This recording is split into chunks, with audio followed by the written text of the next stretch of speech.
Bhumika, a science student from SVS Kerala, and here we are provided with fully equipped and specific labs for physics, chemistry and biology. Classrooms are equipped with high-tech gadgets like smartboards. Teachers are highly experienced. Students are prepared for competitive exams like JEE and NEET along with CBSE curriculum. Hello, I am Tamanna. मैं SVS Kerwala की student हूँ। मेरा national level long jump में selection हुआ है और आज 15+ students की स्टेट लेवल और 2 स्टूडेंट की नेशनल लेवल पर सिलेक्शन हुआ है। हमारे यहाँ पर mainly volleyball, kho kho, weight lifting, athletics, cycling की प्रैक्टिस करवाई जाती है। I am very proud to be a part of एसवीएस।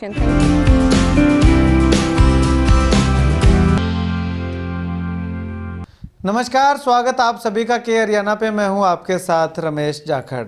पीली मंदोरी केस को लेकर के तमाम लोगों के मन में यही सवाल है कि आखिर उस महिला ने उन बच्चों को जो है वो क्यों छिपाया था। इस सवाल का जवाब हर कोई जानना चाह रहा है। लगातार जो है वो उस केस को लेकर के हम भी अपडेट आप लोगों तक पहुंचा रहे हैं। जिस प्रकार से वो बच्चे जो है वो गुम हुए थे, लापता हुए थे, उसके बाद में उनको ढूंढा गया। डॉग स्क्वाड की टीम आई, उन्होंने जो है वो ढूंढा और उनको ढूंढने के लिए उनके जूते बताए जा रहे हैं कि कुत्तों को सूंघाए गए और उस रास्ते से उसकी गंध को भांपते हुए कुत्ते जो है वो वहाँ तक पहुँचे और नरमा के कमरे के अंदर वो मिले। खैर, वो बातें हो ली हैं। उसके बाद में पुलिस ने 3 लोगों को हिरासत में लिया था, जिसमें जो है वो उसके चाचा, जो बच्चे थे उसके चाचा, चाची और उसके दादा, यानी कि परिवार में ही थे, उन 3 लोगों को हिरासत में लिया था। लेकिन पूछताछ के बाद दादा को और चाचा को छोड़ दिया और मुख्य आरोपी जो है वो उसकी जो चाची थी, उस चाची को जो है वो पुलिस ने गिरफ्तार करके विभिन्न धाराओं के तहत मामला दर्ज कर लिया है। अब तक की ये रिपोर्ट थी, लेकिन अब उस महिला ने क्यों उन बच्चों को जो है वो छिपाया? क्या वो महिला छिपाने में अकेली थी या फिर उसके पति को भी पता था, उसके ससुर को भी पता था या आसपास के और लोगों को भी पता था? तो इस बारे में जब हमने गांव के अंदर थोड़ी सी पड़ताल की, जांच करी, थोड़ा सा पूछताछ किया, तो गांव से अलग अलग तरह की बातें जो वो निकल करके सामने आ रही हैं। हालांकि अब इसमें किसका कसूर था, किसका नहीं था, कौन और साथ था, वो अभी तक पुलिस जांच के बाद ही पता चल पाएगा। ऐसे किसी का नाम ले देना जो है वो अच्छी बात नहीं होगी, बहुत जल्दबाजी होगी। फिलहाल जो है वो गांव के लोग अलग अलग अनेकों तरह की बातें जो है वो गाँव के अंदर जो है वो देखने को मिल रही है, सुनने को मिल रही है। अब जब हमने ये भी पड़ताल की कि आखिर उस महिला ने उन बच्चों को क्यों छिपाया हो सकता है, तो उसमें भी जो अलग अलग तरह की बातें जो है वो सामने आ रही है। कोई उस महिला के करैक्टर पे सवाल उठा रहा है, कोई उस महिला को झाड़ फूंक का शिकारी बता रहा है, कोई ये कह रहा है कि इसका तो स्वभाव ही ऐसा ही है, इसने तो ये कर दिया, वो कर दिया। मतलब कि बहुत सारी बातें जो है वो सामने आ रही हैं। लेकिन जैसे ही एक चीज यहाँ पे और थोड़ा सा क्लियर करना चाहूँगा, जैसे ही उन बच्चों को जो है वो पकड़ा, मिले वो बच्चे, उनको बाहर निकाल रहे थे, तो एक बच्चा लगातार कह रहा था कि हमारा क्या कसूर है, हमने तो जो है कुछ किया नहीं, मैं तो खेत में गया हुआ था, जिनका कसूर है उनको पकड़ो। इस तरह की वर्डिंग जो है वो बच्चा कहता हुआ दिखाई दे रहा है। तो ये वर्डिंग उसके साथ सही मैच बैठती है कि उन बच्चों को जब वो डराया गया था, धमकाया गया था। डराया क्यों गया था कि बताया ये जा रहा है कि उसकी जो चाची थी, जो महिला आरोपी महिला है जो पुलिस गिरफ्त में है, उसके द्वारा जो है वो बच्चों को ये कहा गया था कि आपके पिता ने जो है वो मर्डर कर दिया है, किसी की हत्या कर दी है, तो उनको तो जो है वो पुलिस पकड़ के ले गई। अब आपके पास भी जो है वो पुलिस आ रही है, आपको भी जो है वो पकड़ के ले जाएगी।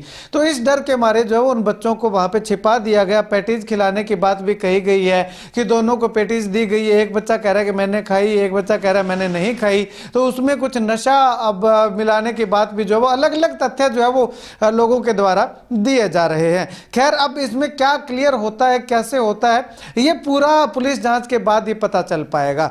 फिलहाल गाँव के तमाम लोग जो है वो पुलिस पे ये एक ही मांग जो है वो पुलिस से कर रहे हैं कि उस महिला ने उन बच्चों को क्यों किडनैप करके रखा, क्यों जो है वो कमरे में बंद करके रखा, और क्या वो महिला अकेली है या उसके साथ और लोग भी शामिल हैं।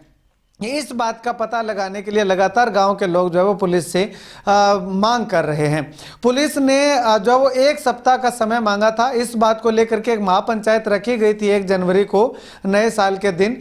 तो उस समय जो है वो पुलिस की ओर से 1 सप्ताह का समय मांगा गया था और उसमें जो है वो पुलिस को गाँव की पंचायत ने, महापंचायत ने 5 दिन का समय जो वो दिया है, यानी कि 5 जनवरी तक जो है वो पूरा का पूरा खुलासा जो है वो लोगों के सामने होना चाहिए। नहीं तो जो है वो कुछ बड़ा प्रदर्शन करने की या बड़ा कोई कदम उठाने की ओर जो है वो अग्रसर गांव के लोगों को होना पड़ेगा।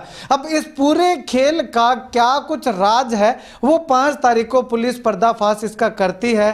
क्या उस महिला से रिमांड पे लेने के बाद उससे जो है वो पूछताछ में क्या कुछ महिला के द्वारा कबूला जाता है, ये पूरा का पूरा जो है वो उस महिला पे के बयान पे जो है वो निर्भर करता है। क्योंकि पुलिस रिमांड लेगी, रिमांड के दौरान महिला से पूछताछ जो होगी, उस पूछताछ में ये तमाम सवाल जो है वो किए जाएंगे कि आपने उन बच्चों का किडनैप क्यों किया, उन बच्चों को क्यों कमरे में बंद करके रखा और इसके पीछे क्या कारण था और इस पूरे प्रकरण में किस किस का हाथ था, यानी कि उनके साथ और कौन कौन था, किस किस को ये पता था। चर्चा ये भी चल रही है कि उस महिला का पति है उसको भी पता था।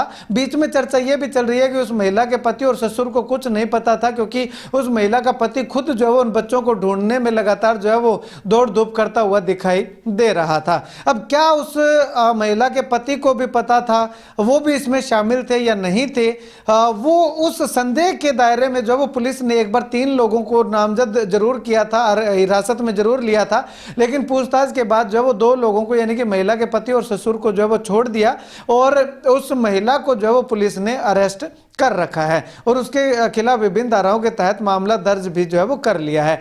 अब सबसे बड़ा सवाल यही है कि आखिर उस महिला ने क्यों उन बच्चों को जो है वो कैद करके रखा। अब इस मामले में जब हमने पड़ताल की तो अलग अलग तरह की बातें जो वो सामने आ रही हैं। लोगों के द्वारा ये भी कहा जा रहा है कि झाड़ फूंक के चक्रों में आ गई होगी और झाड़ फूंक के चक्रों में लोगों का कुछ, जब सोशल मीडिया पे हमने कमेंट्स देखे तो उसमें यह भी देखा कि झाड़ फूंक के चक्रों में आ गई होगी, इस महिला के कोई औलाद नहीं होगी तो उस महिला ने औलाद पाने के लिए जो वो इनकी बलि चढ़ाने के लिए, इस तरह की बातें भी लगातार जो वो सामने आ रही हैं। तो इस बारे में जब पता किया तो उस महिला का एक बेटा भी है। ऐसा नहीं है कि उस महिला ने पुत्र प्राप्ति की चाह के लिए किसी से टोना टोटका करवाया होगा या कोई झाड़ फूंक वाले के पास गई होगी, क्योंकि अगर ना होता उसके तो जो है वो यूं माना जा सकता था कि ये महिला जो है वो संतान प्राप्ति के लिए जो इन बच्चों की बलि देना चाह रही हो। लेकिन इस महिला के तो पहले से ही एक बेटा है तो संतान प्राप्ति का तो यहाँ पे कोई सवाल ही नहीं उठता। और अपने समाज में जब एक बेटा हो जाता है तो उसके बाद दूसरे बच्चे की इच्छा जो है वो बहुत कम ही होती है। तो इसके पीछे कारण क्या है? अब ये झाड़ फूंक वाला हो भी सकता है लेकिन नहीं भी हो सकता। और अगर ना होता उसके बेटा तो ये ज़्यादा चांसेस लग रहे थे कि इनकी बलि देने के लिए किसी झाड़ फूंक के चक्रों में आकर के इनको जो वो कमरे में बंद किया होगा। लेकिन अब इसके बेटा है तो उन संभावनाओं को जो है वो कहीं ना कहीं नकारा जा सकता है। खैर, आपको क्या लगता है उस महिला ने क्यों उन बच्चों को जो है वो कमरे में बंद किया होगा? क्या उसके पीछे मंशा होगी? क्या झाड़ फूंक वाले चक्रों में आकर के, किसी बाबा के बहकावे में आकर के, या फिर मजाक में जो है उन बच्चों के साथ ऐसा किया, उसके बाद में वो मजाक जो है वो उस महिला पे भारी पड़ता हुआ दिखाई दे गया? तो इस तरह की ये तमाम बातें जो है वो एक तरफा बात नहीं कह सकते, दोनों तीनों तरफ की बातें ही जो है वो यहाँ पे चल रही हैं। तो इन तमाम सवालों के जवाब जो हैं वो पुलिस जांच के बाद, और 5 तारीख को पुलिस ने जो है वो समय दिया है, तो 5 या 6 जनवरी को जो है वो उम्मीद है कि इन तमाम सवालों के जवाब जो है वो आम लोगों को मिल जाएंगे। खैर, आपको क्या लगता है कमेंट जरूर कीजिएगा।